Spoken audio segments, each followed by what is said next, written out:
everyone, how's it going today? Chelsea Face here. I'm excited to give you the month of March. Oh gosh, March TBR.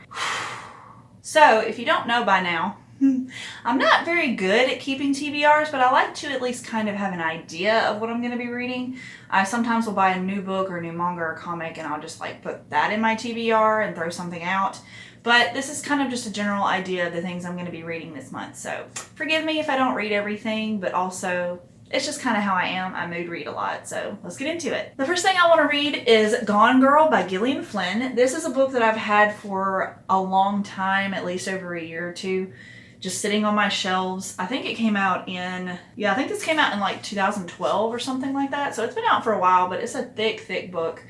It looks to be like 400 pages. Yeah, it's a little over 400 pages. And I get overwhelmed by books that long, so this might take me the whole month to get through. We'll see. It just depends on how much I like it. I literally don't know anything about this story, so I've been trying to avoid any spoilers. So don't spoil it for me, please. I want to experience this as just a genuine person. I haven't even read the synopsis.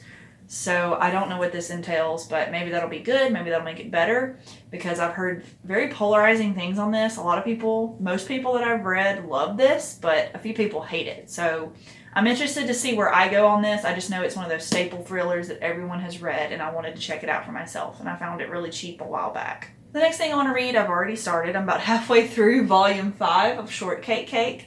This is a series story and art by Sue Morishita. This is a writing duo and art duo, so it's two different people. They just created a name for themselves, and it is so good, you guys. Like, this series is so fantastic. The art is absolutely stunning. The story is really good. I think the characters are so much more realistic than most shoujo manga that I read.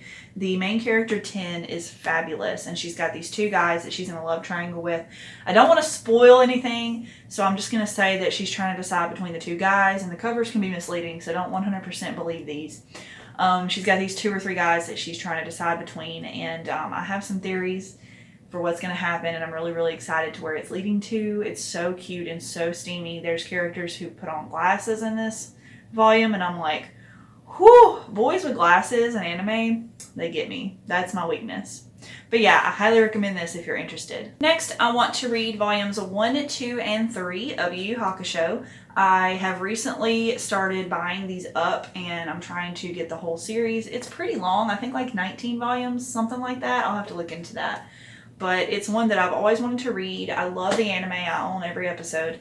And I want to see how the actual story ends because it did kind of abruptly end in the anime, if I'm not mistaken. And I want to just start from the beginning and see how it was meant to be read by the original author, which is Yoshihiro Tagashi. This is the person who wrote Hunter x Hunter, however you want to say that.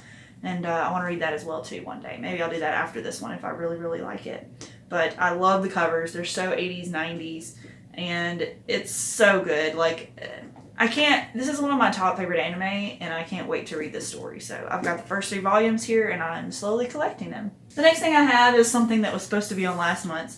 I never got around to it. It's Revival, a Rural Noir by Tim Seeley and Mike Norton, Volume 3, A Faraway Place. Now, if you haven't watched those things, it's a story about a town who is experiencing these zombie-like people who are coming back to life, but they're not necessarily eating brains and just being mindless like a typical zombie. They're just coming back to life and living their normal life, and most people know they're a person, I forget what they call them, a person who's come back to life. So some people are kind of mean to them, and this town is very realistic in the way of like, it's got a bunch of racist, sexist, homophobic people in it, so be prepared for those kinds of things if you're not okay with reading them, because there's a lot of like sociopathic people in this book. But it's a horror series, it's very good, very gory. Got a little supernatural element to it, and I'm really, really enjoying it so far, and I can't wait to get to this one. The next book I want to read is a pretty short one. It's only like 230 something pages. Yeah, 239. This was a book I wanted to give away on Instagram a while back, and I'm not sure what it is. I don't know if like they were sponsored or what, but it's called The Secret Mother by Shalini Boland. This is a USA best-selling author. Her whole life is based on a lie. It's a 2019 release, surprisingly enough. But it's short, and I want to check it out. I've had it for a while, and it just seems really interesting. It's about, I'll read the back of it for you. Tessa Markham returns home to find a child in her kitchen. He thinks she is his mother, but Tessa doesn't have any children, not anymore. She doesn't know who the little boy is or how he got there. After contacting the police, Tessa is suspected of kidnapping the mystery child. Her whole life is turned upside down, and then her husband reveals a secret of his own. Tessa isn't sure what to believe or whom to trust, because someone is lying. To find out who, she must first confront her painful past. But is the truth more dangerous than Tessa realizes? The Secret Mother is an intense psychological thriller with a twist that will make you wonder if you can ever trust anyone again. So I have some theories based off of that alone. I hope it's not super predictable, but we'll see. It sounds really interesting. I'm excited to check it out. But yeah, that's this month's TBR. I hope you guys are excited about the reading month as much as I am. I'm really, really excited about all the manga I'm going to read. It's my favorite thing right now. I'm just loving it so much. But I hope you're having a fantastic day. Stay safe, and I will see you in my next video. Bye, guys.